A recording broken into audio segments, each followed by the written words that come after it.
I'm a scat man.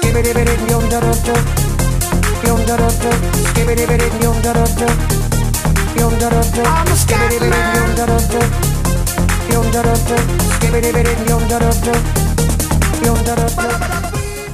Banco Borges Irmao was designed by Oliveira Caesar and was constructed at Vila do Conde, Portugal in 1986.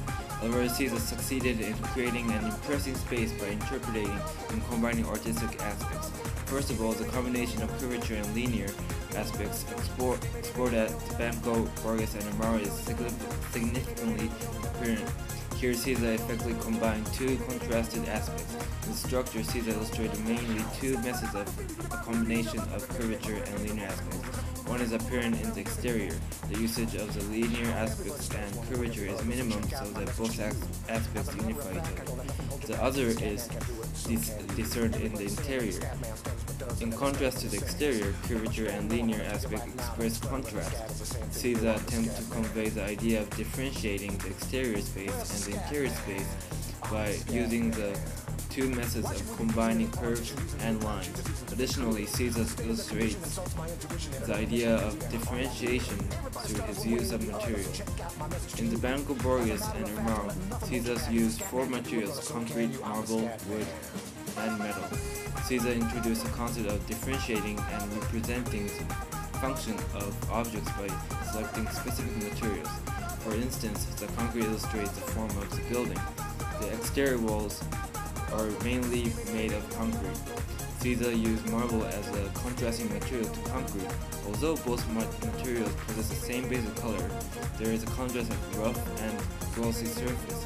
The use of marble in the interior is magnificent. Since concrete and marble has a basic color of white, both suggest form.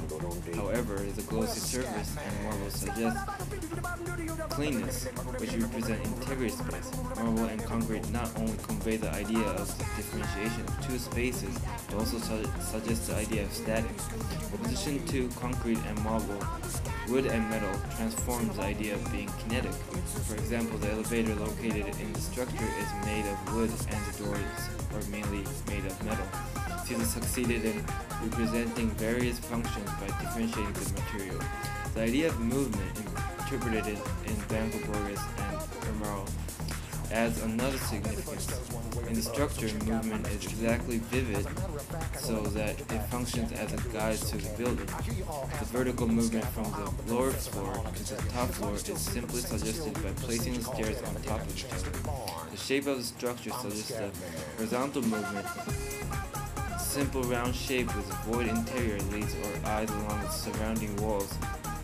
In addition to the two previous movements presented by Caesar, another concept of movement can be deciphered. The interpretation of the contrast between curvature and linear elements suggests pathways in the structure. By visualizing different pathways, Caesar succeeded in providing knowledge of the building to us. All in all, the interpretation of the use of artistic aspects created space with significant impression. In the Banco Borges Irmao, Caesar introduced the idea of contrast in order to convey various differentiations, not only introducing methods of differentiation, but the capability of making all the methods interacting each other culminates the space in Banco Borges Irmao to the level of perfection. Caesar's success in suggesting the idea of functionalism is evident in Banco Borges Irmao. Thank you. I'm a